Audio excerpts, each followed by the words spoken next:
वज़ारत अक़लियती उमूर ने वक्फ इमलाक के बेहतर और शफ़ाफ इंतजाम के लिए उम्मीद सेंट्रल पोर्टल पर 2 नए फीचर शुरू किए हैं। सर्वे मॉड्यूल और वक्फ प्रॉपर्टी लीज मॉड्यूल के वक्फ इमलाक के सर्वे से जुड़ी जानकारी को डिजिटल रूप से अपडेट दर्ज करने और मैनेज करने के लिए 2 मॉडल लॉन्च किए गए हैं। इसके जरिए वक्फ इमलाक का डेटा रियल टाइम बेसिस पर पोर्टल पर अपलोड और मॉनिटर किया जा सकेगा। शिया सेंट्रल वक्फ बोर्ड के सदर अली जैदी ने बताया है कि पहले लोग एप्लीकेशन देते थे सर्वे के लिए और लीज के लिए, अब सीधा उम्मीद पोर्टल पर दोनों चीजें दस्तयाब रहेंगी। वक्फ इमलाक लोगों के लिए आसान अमल होगा, इससे शफाफियत आएगी। कितनी इमलाक लीज पर दी गई है, उसका किराया कितना है, कितनी इमलाक का सर्वे है, तमाम तफसीलात इस पर मिल जाएंगी। अल्पसंख्यक मंत्रालय ने वक्फ प्रॉपर्टी में और ज़्यादा पारदर्शिता लाने के लिए उम्मीद पोर्टल पर 2 नए मॉड्यूल लॉन्च किए हैं। किस तरह ये काम करेंगे, एक लीज है मॉड्यूल है और दूसरा सर्वे मॉड्यूल है। हमसे बात करने के लिए मौजूद हैं शिया वक्फ बोर्ड के चेयरमैन हैं अली साहब। जिस तरह से 2 नए मॉड्यूल लॉन्च किए गए हैं, किस तरह ये काम करेंगे, पहले ये किस तरह काम होता था? देखिए, जो ये नया मॉड्यूल लॉन्च हुआ है वो उम्मीद पोर्टल पे लॉन्च हुआ है। जाहिर सी बात है कि पहले जब उम्मीद पोर्टल नहीं था तो चीज़ें जो है कागज़ों के ज़रिए फ़ाइलों का काम ज़्यादा था। अब ये डिजिटलाइजेशन की तरफ बढ़ रहा है, मामला ई गवर्नेंस की तरफ बढ़ रहा है।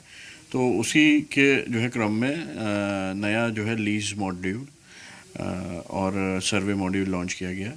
लीज़ मॉड्यूल जो है वो वक्फ प्रॉपर्टीज़ को लीज़ पे देने के लिए जो पट्टा अधिनियम है 2014 जो केंद्र द्वारा जो है बनाया गया है, लीज़ रूल्स 2014, उसके अनुसार जो है लीज़ का प्रोसेस जो है गवर्न होता है। उसको में और ट्रांसपेरेंसी लाने के लिए और अकाउंटेबिलिटी लाने के लिए और प्रॉपर्टी की जो है रियल टाइम जो है जो पोजीशन है और नेचर है वो पता चल सके, उसके संबंध में जो है केंद्र सरकार ने ये कदम उठाया है। और इसी तरह से सर्वे का जो है मॉड्यूल जो है उन्होंने उम्मीद पोर्टल पे लॉन्च किया है। सर्वे वक्फ प्रॉपर्टीज़ का कि आज वक्फ प्रॉपर्टीज़ जो पोर्टल पे रजिस्टर्ड हैं वो उनका नेचर क्या है आज की तारीख में, अर्बन एरियाज़, रूरल एरियाज़ में क्या जो है उनको यदि लीज पे दिया गया है तो कितना एरिया दिया गया है, कितने समय के लिए दिया गया है, क्या रेट पे दिया गया है। तो उस संबंध में ये डिजिटलाइजेशन के तरफ जो है एक अच्छा और बेहतर कदम है। क्या लगता है कि जितने आम पब्लिक भी होगी, अगर कोई खोलता उम्मीद पोर्टल तो क्या यूपी का डाटा उस पर रहेगा, कितनी प्रॉपर्टी लीज पे है, कितना सर्वे, ऐसा है कुछ है क्या? जी बिल्कुल, इन्फॉर्मेशन तो फीडअप होएगी, इन्फॉर्मेशन फीडअप होएगी। और जब से ये लॉन्च हुआ है अभी 30-31 जनवरी को, उसके बाद से इसके ऊपर जो है मॉड्यूल के ऊपर जो है वर्क होगा और नया कोई भी जो है सर्वे या लीज का जो वर्क है वो मॉड्यूल जो लॉन्च हुआ है उसी के ज़रिए होगा और पुराना जो भी डेटा है वो उसके ऊपर तो फीडअप किया ही जा रहा है।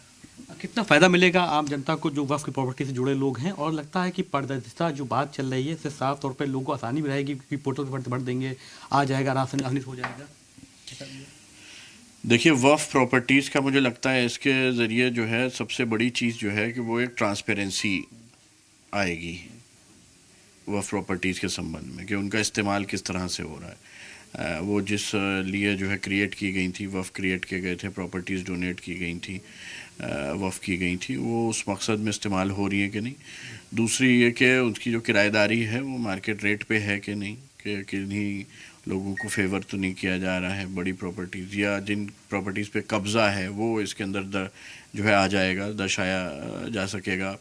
और कहीं से भी कोई भी व्यक्ति या सरकार या शासन के लोग जो अल्पसंख्यक कल्याण विभाग है या ज़िले में जहाँ से कार्रवाई होनी है उसके ऊपर वो लोग उसको देख सकेंगे और वेरीफाइड इन्फॉर्मेशन होगी, ट्रांसपेरेंसी होगी, बेटर गवर्नेंस होगा और डिजिटल रिकॉर्ड्स होंगे। माना जाए कि ज़िले में जो लोग वक्फ प्रॉपर्टी के पास जो प्रॉपर्टी लीज पे हैं, लगता है कि अगर वो कहीं नहीं बताते थे तो इसके जरिए पारदर्शिता आएगी, उनको बताना ही पड़ेगा कितनी प्रॉपर्टी कहाँ पर सर्वे के लिए दी गई है या लीज पे दी गई है दर्ज करने के लिए। बेशक, देखिए जाहिर सी बात है कि जब चीज़ें किसी पोर्टल पे आ जाती हैं तो उसकी एक्सेसिबिलिटी जो है वो अराउंड द ग्लोब हो जाती है और उसके अंदर एक पारदर्शिता आ जाती है क्योंकि डेटा फीड हो गया होता है, इन्फॉर्मेशन अवेलेबल होती है हर व्यक्ति को जो उसको भी ज़रूरत होती है। तो जाहिर सी बात है कि उसके अंदर पारदर्शिता जो सबसे बड़ी चीज़ है और जवाबदेही संबंधित लोगों की, बोर्ड की, मुतवल्लियान की और सबकी होगी तय। तो बात करने के लिए तो ये थे हमारे साथ शिया वक्फ बोर्ड के चेयरमैन हैं। जो 2 मॉड्यूल लॉन्च किए गए हैं, सर्वे और वक्फ प्रॉपर्टी के साथ में जो प्रॉपर्टी लॉन्च किया गया है, दोनों में पारदर्शिता लाई जाएगी। और साथ ही ये भी है कि अगर कोई व्यक्ति अपना सर्वे करना चाहता है या कोई प्रॉपर्टी लीज देना चाहता है तो उसको उमूद पोर्टल पर दर्ज करना ही पड़ेगा। कैमरा पर्सन समीर के साथ अतीक अहमद, जी मीडिया, लखनऊ।